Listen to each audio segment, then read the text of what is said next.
Ao domingo viajamos até ao espaço, numa viagem conduzida pelo comentador da RTP, Miguel Gonçalves. Miguel, bom dia. Bom dia, Cristiana. Vamos começar pelos tesouros escondidos na Via Láctea, filamentos e uma estrela muito especial.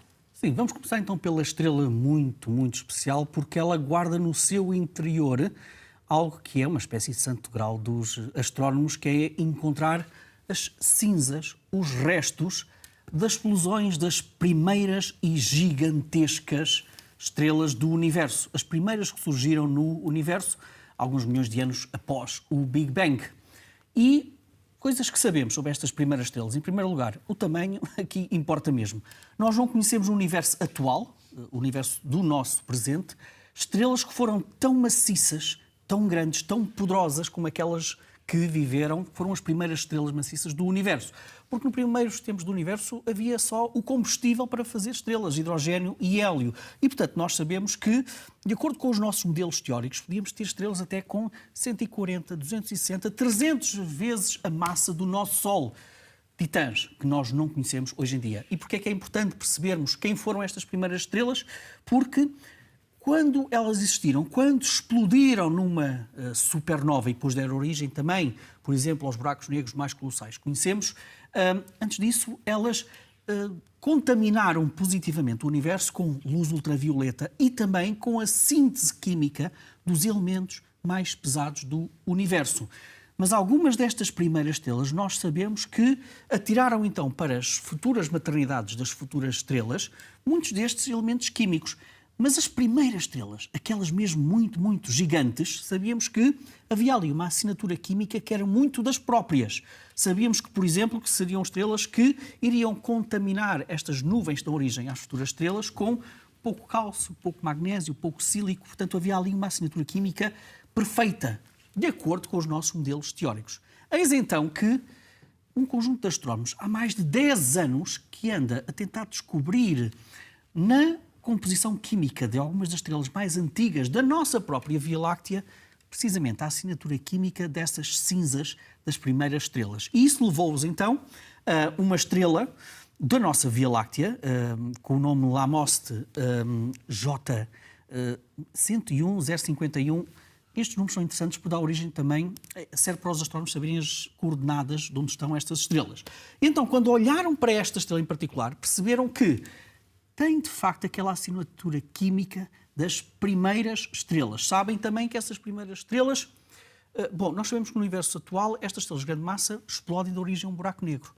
Mas estas eram de tal maneira poderosas, tão quentes, que essa explosão até pode não se ter dado. Algumas delas colapsaram diretamente num buraco negro sem explodirem. Outras criaram aquilo que chamam um par eletrão-positrão, matéria-antimatéria.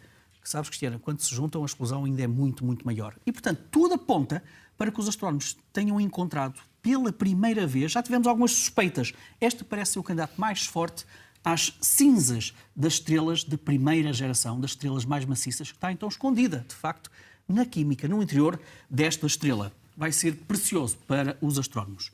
Mas continuamos com mistérios na nossa Via Láctea. É no que dá nós termos também cada vez melhores telescópios, melhores técnicas para perceber aquilo que é a nossa casa cósmica. E esta investigação, olha, a anterior tinha 10 anos. Esta é uma investigação que já ocorre há 40 anos, há 4 décadas. Tudo começou na década de 80, quando um astrónomo, de seu nome Farhad Youssefzadeh, da Universidade Northwestern, aliás, dos Estados Unidos, na década de 80 descobriu um conjunto de filamentos que já estavam no plano vertical ao plano da nossa galáctica. Estavam mesmo assim nesta orientação, como mostramos um bocadinho nesta imagem. Imensos filamentos ao longo de toda a Via Láctea e há 40 anos para cá nós percebemos mais alguma coisa sobre estes filamentos. São filamentos que estão verticais, são filamentos de origem magnética e que demonstram também um bocadinho aquilo que é a natureza do campo magnético geral da nossa própria galáxia. A grande novidade agora, 40 anos depois, Cristiana, é que exatamente este astrónomo e a sua equipa descobriu mais próximo do coração da Via Láctea, que é para onde nos leva esta viagem neste vídeo, descobriram imensos filamentos também, mas no plano horizontal, ou seja, ao longo do plano da Via Láctea, e que apontam todas numa direção, Cristiana. Se se foram encontrados no centro da Via Láctea, há ali um suspeito provável. É o buraco negro supermaciço, que reside precisamente no coração da nossa galáxia, que tem cerca de 4,5 milhões de vezes a massa do nosso Sol, e estes filamentos são diferentes na sua constituição, na sua anatomia e na sua natureza dos filamentos verticais. Estes parece que transmitem calor, transportam calor ao longo das suas tensões. São mais pequenos até do que os filamentos verticais. Os verticais têm cerca de 150 anos-luz de altura, digamos assim. Estes terão algumas dezenas, poucas dezenas de anos-luz de comprimento.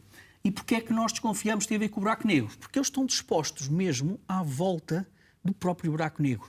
E indicia, no fundo, algum tipo de atividade extremamente energético que aconteceu no buraco negro. Imagina uma grande refeição que ele deve ter comido há uns milhares de anos. E agora, estes filamentos horizontais parece que são o resultado dessa atividade do buraco negro. Ainda temos muito para tentar perceber. Isto, para além de ser uma imagem muito curiosa, quase podia ser um cruzamento entre arte e ciência. Também é um bocado isso a astronomia. E esta é também uma semana marcada pela observação de um recorde do Guinness para caudas do outro mundo. Literalmente do outro mundo. Vamos começar com as galácticas e vamos começar por uma observação que juntou vários telescópios. Nós vamos ver imagens com diferentes cores que demonstram observações feitas com telescópios diferentes. Disto aqui em particular. Sim, aquilo de facto parece uma cauda. Nós estamos num enxame de galáxias de Coma. Enxame de galáxias, estamos a falar de dezenas ou milhares de galáxias que orbitam à volta de um núcleo central. Portanto, aquilo é um condomínio de muitas galáxias. E no espaço entre as galáxias, nós sabemos que há gás muito quente. E que é muito misterioso, é muito maciço esse gás, é muito quente e nós tentamos perceber, no fundo, como é que ele funciona. E, no enxame de Coma, encontramos este pequeno grupo de galáxias dentro do enxame de galáxias que parece que exibe uma cauda. Isto tem uma lógica, uma cauda que a termodinâmica explica. Aquele conjunto de galáxias dentro do grande enxame de galáxias está a cair, está a mergulhar na direção do núcleo deste grande enxame de galáxias e, portanto, olha, tal como se tu pusesse o cabelo ao vento num carro a alta velocidade, que o teu cabelo ia para trás, é mais ou menos isto que nós também encontramos aqui. E, de facto, como tu disseste bem, estamos a falar de um recorde do Guinness. Nós já conhecíamos caudas de galáxias, neste caso, caudas de grupos de galáxias, mas não com este tamanho. Estamos a falar de 1,5 milhão de anos-luz de comprimento, isto é centenas de milhares de vezes a distância entre o Sol e a estrela mais próxima do Sol. Tudo isto implica uma dinâmica gasosa termodinâmica que ajuda os astrónomos a perceber, de facto, a natureza deste gás muito quente, que é um gás fundamental também para percebermos toda a dinâmica do enxame de galáxias. Portanto, aqui está, do lado direito, este conjunto de galáxias chamado NGC 4950 e percebemos ali claramente esta cauda gigantesca. Muito mais do que um recorde do Guinness, interessa é perceber a convivência desta cauda com o gás quente. Falaste também de um outro tipo de cauda, mas neste caso planetária. E aqui vamos pedimos a ajuda ao telescópio Hobby-Eberly, do Observatório McDonald dos Estados Unidos, que fez esta descoberta. E estamos a falar de um planeta mais ou menos do tamanho de Júpiter, que está autenticamente a perder a sua atmosfera. Está tão próximo da sua estrela, da estrela que orbita. Estamos a falar de um Júpiter quente, ou seja, um planeta gasoso, temperaturas muitíssimo elevadas, e nós agora percebemos que esta relação entre a sua estrela e a sua atmosfera não está a correr muito bem, não está muito pacífica, porque de facto ele está a perder a sua atmosfera e aqui o que impressiona é também o tamanho da cauda. Estamos a falar de uma cauda que tem 50 vezes o comprimento do raio do próprio planeta. Portanto, visto de longe, Cristiana, aquele planeta quase parece um cometa. São estas a ilustração que permite perceber. Temos a estrela no meio e do lado esquerdo temos então o nosso planeta com a cauda gigantesca e isto de facto quase parece um cometa. Não é. É a mesma perda da atmosfera criada pela atração gravitacional e também pela radiação da sua estrela e eles estão mesmo muito próximos. Claro que os astrónomos olham para isto e tentam logo perceber será que o sistema solar teve algo parecido com isto? Provavelmente não. Vênus continua a ter uma atmosfera muitíssimo densa, é mais densa, uma das mais densas atmosferas do Sistema Solar. Nós, felizmente, temos a nossa. Marte perdeu, provavelmente, a sua atmosfera, não só por ter pouca massa, campo gravitacional pequeno, mas também porque perdeu o seu campo magnético e depois o Sol encarregou-se do resto. E Mercúrio, verdadeiramente, provavelmente, nunca teve uma atmosfera densa. Mas isto, observar a história destes planetas distantes, é também perceber a dinâmica dos próprios sistemas planetários. Para terminar, falamos da Mars Express, que faz 20 anos. Foi lançada a 2 de junho de 2003. Porquê Express? Isto parece uma coisa muito interessante. Express porque foi construída e lançada em tempo recorde e num custo muito inferior àquilo que se projetava. Não é muito normal, Cristiana, isto acontecer numa missão espacial. Mas o que é certo é que esta missão europeia é uma das mais antigas que está a olhar Marte a partir de lá de cima. Estamos a falar de um orbiter e que, ao longo destes 20 anos, olha, isto foi um dos exemplos da comemoração. Imagens em direto de Marte. E serviu de comemoração também. E, portanto, esta sonda Mars Express ajudou-nos também, por exemplo, a perceber o gelo das calotes polares em Marte. Lançou-nos também algumas dúvidas boas científicas sobre a eventual existência de água líquida muito salgada por baixo da superfície de Marte, que ainda hoje é um estudo científico muito debatido. E a ESA, a Agência Espacial Europeia, deu-nos esta prenda também da Mars Express. É o mosaico talvez mais completo, mais detalhado daquilo que é a superfície de Marte, muita sua geologia. Marte é sobretudo vermelho, daí o seu nome, devido ao óxido de ferro tem a sua superfície.